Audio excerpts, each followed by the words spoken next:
Yes, it is a time of COVID-19. ठुलो गाडी चढ्नेहरूले पनि सानो गाडी चढ्न लागेको छन् र पब्लिक ट्रान्सपोर्टेसन युज गर्नेहरूले पनि सानो गाडी नै एफोर्ड गर्न चाहन्छन्. So for this demand, there is a one company working under it, the Datsun Redigo. So without any delay, let's start its review.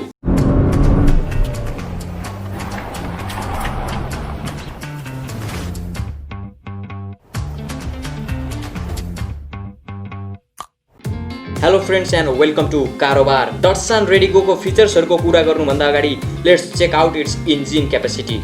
The engine को कुरा गर्दाखेरि यसको max power 53 bhp रहेको छ भने you have got the max torque of 72 Nm. It has provided 5-speed manual gearbox with mileage of 22.7 km per liter, which is amazing. It is provided with 28 liters fuel tank capacity, but sad thing is that you have only petrol to be filled. Diesel मा पनि उपलब्ध भएको भए it would be great. So let's go toward its dimension. सुरु गरौँ गाडीको headlights बाट जहाँ इन्डिकेटर पनि दिएको हुन्छ. Below down there is a white color LED fog lamp. Bonnet is quite small with clean design. Flat रहेको छ, which makes a lot of easiness in parking. Wheels को कुरा गर्नु पर्दा alloy wheels रहेको भने छैन. It is provided with white steel wheel cap, but हेर्दाखेरि it is just wow. यो एकदम एट्र्याक्टिभ देखिन्छ.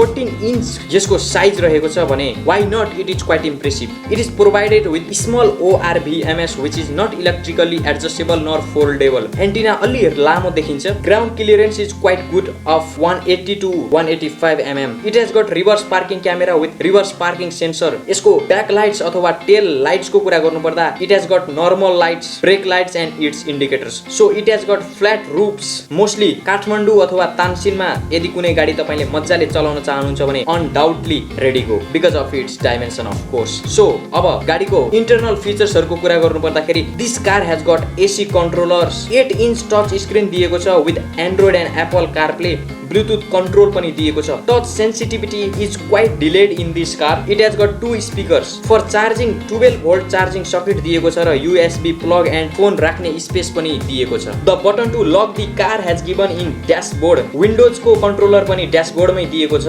Also it has got 2 airbags at the front seat. The braking is quite good. ABS with EBD तपाईले पाउन सक्नुहुन्छ. कारको स्पेसको कुरा गर्नु पर्दाखेरि it is quite good. Front seats को कुरा गर्दाखेरि adjustable headrest दिनु पर्ने त्यो दिएको छैन र म्यानुअल कन्ट्रोल सिट रहेको छ. रियर सिट्स को कुरा गर्दाखेरि I am amazed. It is awesome. Maruti Espresso र रेनो क्विडलाई राम्रो च्यालेन्ज गर्न सक्ने क्षमता यस गाडीले बोकेको छ. The seat is lot more comfortable than its price. यदि सिट्स को कुरामा मैले यदि नम्बर दिनु पर्ने हो भने I would give it 9 out of 10 in the comparison to Espresso and Kwid. Yes, it is said that 5 people can sit in this car but 3 people won't adjust in the rear seat. So यदि armrest दिएको भए अझ सुन्न सुगन्ध थप्ने काम गर्दथ्यो यस रेडिगोले. But the comfort overcomes it all the negative point. Driving को कुरामा पनि यसले एस्प्रेसो र क्विडलाई राम्रो टक्कर दिन सक्दछ. Overtaking power is impressive. First gear to second गियरमा इन्जिन क्वाइट नोइजी देखिन्छ, which could have been improved. Highway को लागि it is not so good but city को लागि it is not quite bad. यो प्राइसमा ब्रेकिङ इज असम. रोड को view पनि कम्प्लिट देखिन्छ due to the small bonnet. Steering is quite convenient. Prices is determined by its variants. Datsun has got different variants with different prices.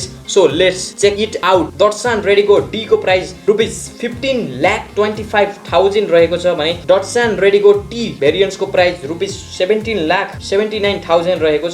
Similarly Datsun Redigo TO को price ₹17,99,000 रहेको छ.